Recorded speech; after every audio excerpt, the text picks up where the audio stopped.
नमस्कार. मालिकेच्या आजच्या भागामध्ये आपल्याला खूपच जबरदस्त असा ट्विस्ट पाहायला मिळणार आहे. खरं तर माझी तब्येत थोडी ठीक नाहीये, त्यामुळं आवाज थोडासा कमी ऐकायला येईल, त्यासाठी मी तुमच्या सर्वांची माफी मागते. इकडे कावेरी आणि यशने दोघांनी मिळून ज्या घरातील सर्वांना शेंड्या लावलेल्या आहेत त्या मात्र पाहण्यासारख्या आहेत. जेव्हा बेडरूममध्ये दोघंही एकत्र जातात तेव्हा त्यांचा रोमांस पाहण्यासारखा आहे. त्याचबरोबर अमृता ज्या पद्धतीने माला चहा घेऊन चाललेली असते, अमृताचा प्लॅन असा असतो की लवकरात लवकर माला चहा द्यायचा आणि तिला कायमचं संपवायचं. पण कावेरी मात्र अगदी घारीसारखी बारीक नजर ठेवून आहे आणि कावेरीने मात्र ठरवलेलं आहे की काही झालं तरीही या घराला अमृतापासून वाचवायचं.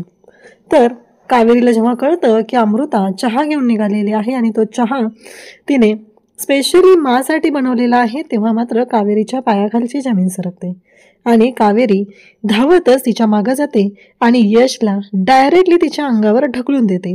त्या क्षणी तो चहाचा कप खाली पडतो. थोडासा चहा राहिलेला असतो आणि कावेरी तो थोडासा राहिलेला जो चहा आहे तो मात्र अमृताच्या अक्षरशः नरड्यात ओतायला लागलेली असते आणि अमृता मात्र तिथून पळून जाते. हे सगळं जेव्हा घडत असतं तेव्हा मात्र या सगळ्या गोष्टी जेव्हा झालेल्या आहेत तेव्हा इकडे कावेरी आणि त्याचबरोबर यशने जो प्लॅन केलेला आहे तो प्लॅन परफेक्ट असा वर्क होत आहे. हे सगळं कशा पद्धतीने होणार आहे ते आपण आजच्या या भागामध्ये पाहणार आहोत. त्यासाठी हा व्हिडिओ शेवटपर्यंत पहा. त्याचबरोबर चॅनलवरती नवीन असाल तर चॅनलला सबस्क्राईब करा, व्हिडिओला लाईक करा. इकडे मा बोलत असतात. मा कावेरीला म्हणत असतात की काय चाललंय तुझं, हे सगळं काय करतेस काय तू, हे कळतंय का तुला, असं म्हणत मा बोलत असते. तेव्हा मात्र इकडे कावेरी म्हणत असते की आत्ताच्या आत्ता मला सांगायचं की हे मंगळसूत्र माझ्या गळ्यात घालणार आहे की नाही, असं कावेरी बोलत असते. आणि त्याच वेळी हे सगळं जेव्हा घडत असतं तेव्हा मात्र या सगळ्या गोष्टी जेव्हा झालेल्या असतात त्याच वेळी तिथे यश म्हणत असतो की नाही, काहीही झालं तरीही मी हे मंगळसूत्र तुमच्या गळ्यात घालणार नाही. कावेरी दम देते आणि कावेरी म्हणू लागते की आत्ताच्या आत्ता सांगायचं, कारण मी हे विचारते आणि जर तुम्ही नाही ऐकलं तर, असं कावेरी बोलू लागते. तेव्हा मात्र यश म्हणत असतो की काय करणार आहे. कावेरीने मंगळसूत्र हातात घेतलेलं असतं आणि यश मंगळसूत्राला धक्का देतो. तेव्हा मात्र कावेरी तिथं उभी असते. कावेरी म्हणत असते की लवकरात लवकर सांगायचंय की ह्या मंगळसूत्राचं काय करायचंय, सांगणार आहे की नाही, अशा पद्धतीने कावेरीचं हे बोलणं चाललेलं असतं. तेव्हा मात्र यशचा हात त्या मंगळसूत्राला लागतो. जेव्हा यशचा हात त्या मंगळसूत्राला लागलेला आहे तेव्हा मात्र खूप भारी अशा गोष्टी घडत आहेत. म्हणजेच यशचा हात मंगळसूत्राला लागला की कावेरी म्हणते की मी एक पतिव्रता स्त्री आहे, त्यामुळं आता तुमचा हात त्या मंगळसूत्राला लागला, त्यामुळं तुम्ही हे मंगळसूत्र माझ्या गळ्यात घातलं काय आणि मी स्वतः हे मंगळसूत्र माझ्या गळ्यात घातलं, दोन्हीचा अर्थ एकच आहे. यश म्हणत असतो की या मुलीच्या गळ्यात मी मंगळसूत्र घालणार नाही, ज्या मुलीमुळं हे सगळं घडलेलं आहे, असं यश बोलत असतो.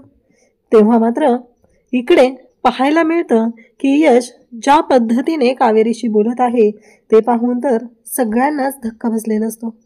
सगळेजण पाहत असतात. तेव्हा मात्र कावेरी म्हणते की चालेल, आता हे मंगळसूत्र मी माझ्या गळ्यात घालायला तयार आहे, असं म्हणत कावेरीने ते मंगळसूत्र स्वतःच्या गळ्यात घालण्याची तयारी दाखवलेली असते आणि कावेरी ते मंगळसूत्र स्वतःच्या गळ्यात घालते. तेव्हा मात्र मा तिथं असते. मा पाहत असते की हे सगळं काय घडतंय. तेव्हा कावेरी म्हणते की कसं आहे माहिती आहे का यश धर्माधिकारी, तुम्ही ज्या पद्धतीने रिॲक्ट करत आहात ते मला माहिती आहे, पण हे मंगळसूत्र मी गळ्यात घालणार आणि तेही आता मी तुमची बायको म्हणून. यश म्हणतो की तुमच्यामुळं माझ्या माला दिलेला शब्द मी पाळू शकलेलो नाही. माझी माची जर मान्यता नसेल तर मी हे लग्न मान्य करत नाही.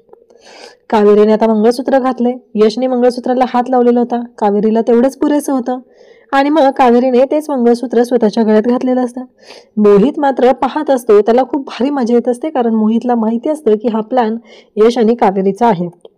इकडे यमुना पाहत असते. यमुनाला मात्र शंका येत असते की हे सगळं काय आहे. तेव्हा मात्र मा यमुनाला थांबवत असते. माचा आता यशवर पूर्णपणे विश्वास बसलेला असतो. कावेरी म्हणते की कसं आहे माहिती आहे का मिस्टर यश धर्माधिकारी, या घरातले मोठे लोक तर आपल्याला आशीर्वाद देणारच नाही आहेत.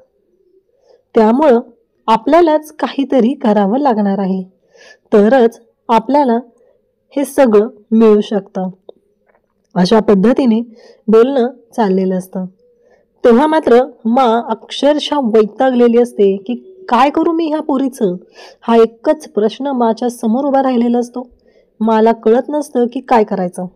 तेव्हा मात्र इकडे यश मात्र माची बाजू घेत असतो, माशी बोलत असतो, माच्या बाजूने बोलत असतो, कावेरीला ओरडत असतो. कावेरी म्हणते की चला, घरातले थोर मोठे लोक आहेत ते तर आपल्याला काय आशीर्वाद देणार नाही, देवीचा आशीर्वाद घ्यावा लागेल नवरोबा. असं म्हणत कावेरी देवीकडे घेऊन यशला जाते. तिथं गेल्यानंतर कावेरी म्हणते जोडा हात. असं म्हणत कावेरी यशला हात जोडायला होते. आता यशने तर हात जोडलेला असतो आणि यश कावेरीला म्हणत असतो, देवीला मागणं मागत असतो की घरातील सगळ्यांच्या समोर मी कावेरीचा बायको म्हणून स्वीकार करू शकत नाही. पण कावेरीने हा राग या घरासाठी, या कुटुंबासाठी स्वतःवर ओढवून घेतलेला आहे, तर त्यांना यश दे, असं तो बोलत आहे. तेव्हा मात्र इकडे मा पाहत असते. घरातले सगळेजण असतात, अक्षरशः सगळ्यांच्या शिट्ट्या वाजलेल्या असतात. कळतच नसते की ही नक्की कावेरी काय करते. वाटेल तसं, तिच्या मनाला येईल तसं ती वागत असते आणि वाईट सून असल्याचं ती नाटक करत असते. हे मात्र आता सगळ्यांना कळलेलं आहे. म्हणजे ती नाटक करते ही गोष्ट कोणाच्या लक्षात नाही आलेली, पण कावेरी किती वाईट आहे ही गोष्ट मात्र सगळ्यांच्या लक्षात आलेली आहे. तेव्हा यशला ती म्हणत असते की नवरोबा चला, मला ना खूप कंटाळा आला, मला आराम करायचा आहे, रूममध्ये जाऊया आपल्या. असं म्हणत यशला खेचतच ती घेऊन जाते. तेव्हा मात्र यश पाहत असतो. कावेरी मात्र विचार करत असते की काय आहे. चक्क कावेरीने सगळ्यांच्या समोर यशचा हात हातात घेतलेला असतो. सर्वांच्या समोर कावेरीने यशचा हात हातात घेतलेला आहे आणि त्याला म्हणत आहे की नवरोबा चला. कावेरी अजिबात ऐकत नाहीये. तिचं जे वागणं आहे ना ते सगळ्यांसाठी धक्का देणारच आहे. ही तीच कावेरी आहे का, हा प्रश्न सगळ्यांना पडत आहे. खरं तर अमृता आणि माधवी यांच्या मात्र ज्या शिट्ट्या वाजलेल्या आहेत ना त्या पाहण्यासारख्या आहेत. कारण त्यांना कळायचं बंद झालंय हे सगळं काय होतंय, म्हणजे आपण हे सगळं काय करतोय, हा प्रश्न त्यांना दोघींना सुद्धा पडलेला आहे. त्या दोघीजणी अवाक होऊन पाहतच आहेत. परंतु यमुना जी आहे तिच्या डोक्यात मात्र शंका आहे की काय आहे हे सगळं, याच्यामध्ये हा सामील तर नसेल ना, हा प्रश्न मात्र पडलेला आहे. तेव्हा मात्र हे सगळं जेव्हा घडत आहे तेव्हा कावेरीने सगळ्यांच्या समोर याचा हात हातात पकडलेला आहे आणि त्याला खेचतच घेऊन चाललेली आहे. तिला हे दाखवायचं आहे की माझा नवरा आहे आणि माझ्या नवऱ्यावर मी तेवढा हक्क दाखवणार. सगळेजण पाहत असतात. जाताना मुद्दाम ती अमृताला धडकते, म्हणजे इतका जोराचा धक्का देते. तेव्हा अमृता तिच्याकडे पाहत राहते. तेव्हा कावेरी म्हणते की लागलं का. तेव्हा अमृता म्हणते की हां. कावेरी म्हणते लागलं तरी कोणाला सांगणार आहेस, काय उपयोग होणार आहे त्याचा. कावेरीने अमृताची चांगलीच वाट लावलेली आहे. कारण अमृताने जे केलेलं आहे, कावेरीवरती जेलमध्येही तेवढाच हल्ला केला होता, हॉस्पिटलमध्ये येऊन पण तिला धमकावलेलं होतं, या सगळ्या गोष्टी घडलेल्या होत्या. त्यामुळंच कावेरी आता पेटून उठलेली आहे. अक्षरशः अमृताला सोडायचं नाही हे मात्र तिनं पक्क केलेलं आहे आणि त्याच पद्धतीने कावेरी अमृताची वाट लावत असते. रूममध्ये आल्यावर यशने कान पकडलेले असतात. कावेरीची माफी मागत असतो आणि म्हणत असतो की माफ करा, खरंच मी सगळ्यांच्या समोर तुमची बाजू घेऊ शकत नाही, खरंच मला माफ करा, असं तो बोलत आहे. तेव्हा मात्र कावेरी म्हणते की फायनली आपला प्लॅन वर्क झाला. यश पण खुश झालेला असतो आणि यशसुद्धा कावेरीला मिठी मारतो आणि कावेरीला घट्ट मिठीत घेतलेलं असतं आणि यश म्हणत असतो की फायनली सगळं आपण ठरवलं होतं त्या पद्धतीनं झालेलं आहे. तेवढ्यात यशचं लक्ष दरवाजाकडे जातं. दरवाजाकडे तो पाहतो तर बाहेर त्याला यमुना आणि पौर्णिमा काकू दिसतात. तेव्हा यश म्हणतो की त्या बाहेर आहेत. तेव्हा ते दोघंही म्हणतात की चला आता आपला पुढचा प्लॅन सुरू. असं म्हणत दोघांनीही पुढचा प्लॅन सुरू केलेला असतो. सगळेजण पाहतच राहतात. यश म्हणत असतो की तुम्ही माझ्या रूममध्ये येऊ शकत नाही, काहीही झालं तरीही मी तुमचा बायको म्हणून स्वीकार कधीच करणार नाही. कावेरी म्हणत असते काय, तुम्ही मला रूममध्ये येऊ देत नाहीये, कसं आहे माहिती आहे का, यश धर्माधिकारी, जे तुमचं आहे त्यातलं सगळं अर्ध माझं आहे, त्या प्रत्येक गोष्टीवरती माझा हक्क आहे एवढं लक्षात ठेवायचं आहे. तुम्ही कितीही नाकारलं तरीही मी तुमची बायको आहे, त्यामुळे मी याच रूममध्ये येणार आहे, असं म्हणत कावेरी यशशी भांडत असते. तेव्हा मात्र इकडे यश कावेरीला घट्ट मिठीत घेत असतो आणि कावेरीला म्हणतो, उतरा, आत्ताच्या आत्ता उतरा, तुम्ही माझ्या बेडवर चढलेला आहात. तेव्हा कावेरी म्हणत असते की नाही, कसं आहे, मी या बेडवरून उतरणार नाही. काहीही झालं तरीही माझा या बेडवरती तेवढाच हक्क आहे. कावेरी आणि यश दोघंही बोलत असतात वेगळं आणि कृती करत असतात मात्र वेगळी. ते दोघंही एकमेकांच्या मिठीत असतात. यशने तर चक्क कावेरीच्या कपाळावरती किस केलेलं असतं, परंतु तोंडातून शब्द मात्र वेगळे निघत असतात. ते बोलत असतात असे की कोणाला विश्वासही बसणार नाही. बाहेरच्याला असं वाटेल की किती भांडतायत हे सगळं. तेव्हा यमुना आणि त्याचबरोबर पौर्णिमा दोघीही म्हणत असतात की शेंडा तर लावत नाही ना. तेव्हा यमुनाला पौर्णिमा म्हणते की अगं नाही, बघितलंस ना, शेंडा नाहीत लावत, ते खरंच भांडतायत. इकडे किचनमध्ये अमृता आलेली असते, ती चहा बनवत असते. एक छोटी बॉटल आहे, त्याच्यामध्ये औषध आहे आणि ती म्हणत असते की चला फायनली ह्या सुलक्षणाला संपवायचा प्लॅन आता सुरू. मी तिला रोज थोडं थोडं मारणार होते, पण नाही, आता मी तिला एकदाच मारून टाकणार आहे. इकडे यश आणि कावेरी दोघंही एकत्र आलेले आहेत. दोघंही एकमेकांकडे पाहून जोरजोरात हसत आहेत, आनंद व्यक्त करत आहेत. खूप छान पद्धतीने त्यांचं हे सगळं चाललेलं आहे आणि एन्जॉयसुद्धा करत आहेत. परंतु इकडे यश म्हणतो की ठीक आहे, तुम्ही राहा रूममध्ये, मी जातो बाहेर, असं म्हणत यश बाहेर आलेला असतो. आणि त्याच वेळी बाहेर दरवाजा उघडतो तर दारात पौर्णिमा पडते आणि यश मात्र पौर्णिमाला धक्का देतो. तिथून यमुना मात्र निघून गेलेली असते. इकडे पौर्णिमा घाबरलेली असते. ती म्हणत असते की नाही रे, यश माझं कानातलं पडलं होतं, आणि ते तिथून पुढं निघून जाते. तेवढ्यात अमृता ही तिथे पौर्णिमाला धडकते. पौर्णिमा म्हणते की अगं दे गं, मला चहाची खूप गरज आहे, कारण तिला खूप टेन्शन आलेलं असतं. यशने तिला खोलीच्या बाहेर रंग्यात पकडलेलं असतं. तेव्हा कावेरीसुद्धा बाहेर आलेली असते, यश निघून गेलेला असतो. कावेरी पाहते, अमृता म्हणते की नाही काकू, मी तुम्हाला दुसरा चहा देते, हा ना मी स्पेशली मासाठी बनवलेला आहे. आणि मग अमृता तिथून येते. कावेरी विचार करू लागते की हे सगळं काय आहे, म्हणजे स्पेशली मासाठी वेगळा चहा का बनवला गेला आहे, याचं काय कारण आहे. हा विचार इकडे डोक्यात आलेला असतो आणि तो म्हणजेच की नक्की काय आहे, ह्या चहामध्ये स्पेशल काय आहे. इकडे वाट बघत असते ती म्हणजेच सुलक्षणा तिथं असते. यश कावेरी दोघंही मागून येणार असतात. इकडे ती म्हणत असते की मावशी तुझ्यासाठी चहा आणलाय, घे बरं चहा, तर येईल तुला. आणि त्याच वेळेस ती मुद्दामून आता जाते, ती म्हणजे काकांकडे. काका तुम्ही बरे आहात ना, सगळं व्यवस्थित आहे ना, काळजी करू नका, सगळं नीट होईल. खरं तर इकडे बाबांना खूप बरं वाटलेलं असतं की कावेरी आणि यशचं लग्न झाले, या गोष्टीचा त्यांना आनंद झालेला असतो. पण अमृताने ज्या गोष्टी केलेल्या आहेत त्या गोष्टी मात्र त्यांना आठवत असतात आणि ते मात्र पाहतच राहतात. खरं तर या सगळ्या गोष्टी जेव्हा घडत आहेत तेव्हा मात्र सुलक्षणाकडे ती येते आणि म्हणते की हे घे मावशी, हे घे चहा घे, कारण मी स्पेशली तुझ्यासाठी बनवून आणलाय, हा चहा पिला की तुला तरतरी येईल, असं म्हणत इकडे चहा पी म्हणून ती मागं लागते.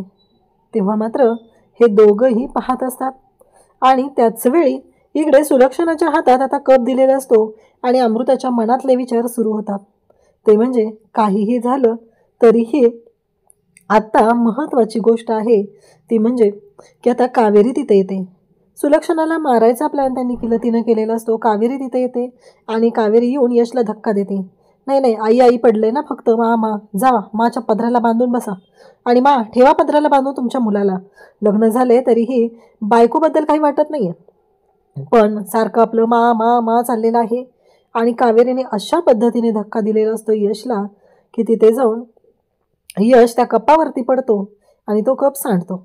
आता त्या कपामध्ये थोडासा चहा शिल्लक राहिलेला असतो आणि नेमका तो चहा जो आहे तो कावेरी घेते आणि अमृताच्या मागे लागते.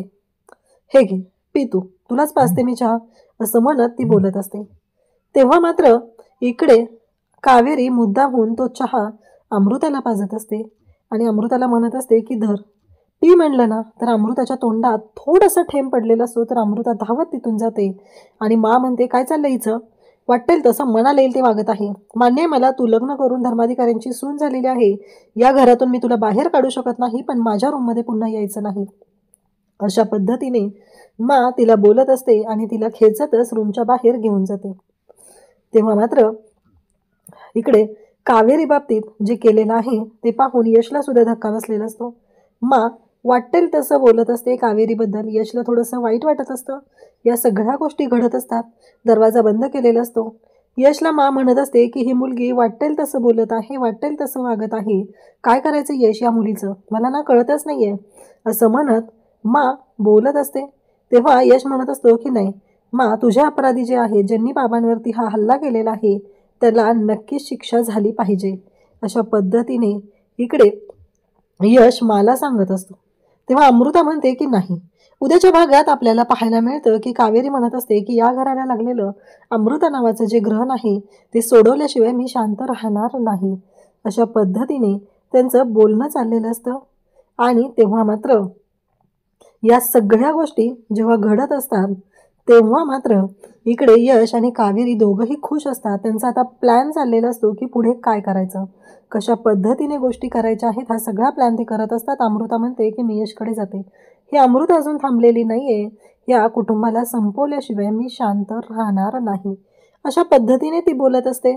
आणि तेव्हा मात्र इकडे यश आणि कावेरी बोलत असतात की मान्य आहे मला, आत्ता घरातले सगळे दुखावले गेलेले आहेत, वाईट सून असल्याचं नाटक मी करत आहे, परंतु हे सगळं जे काय आहे ते मला या पद्धतीने करावंच लागणार आहे, तरच सगळ्या गोष्टी व्यवस्थित होऊ शकतात. असं इकडे कावेरी यशला बोलत असते. अमृता नावाचं ग्रहण जे आपल्या घराला लागलेलं आहे ते सोडवल्याशिवाय मी शांत राहणार नाही, अशा पद्धतीने कावेरी बोलत आहे. तेव्हा मात्र यश कावेरीला म्हणत असतो की हो, आपण नक्कीच करूया त्या गोष्टी. तेवढ्यातच अमृताही त्यांच्या रूममध्ये आलेली असते. अमृता देव जेव्हा यश आणि कावेरीच्या रूममध्ये येते त्यांना दोघांना पाहते. आता अमृता येण्याची चाहूल मात्र या दोघांना नक्की लागलेली असणार आहे, कारण हे दोघंही खूप सतर्क आहेत. अशाच अपडेटसाठी चॅनलशी कनेक्ट राहा. थँक्यू.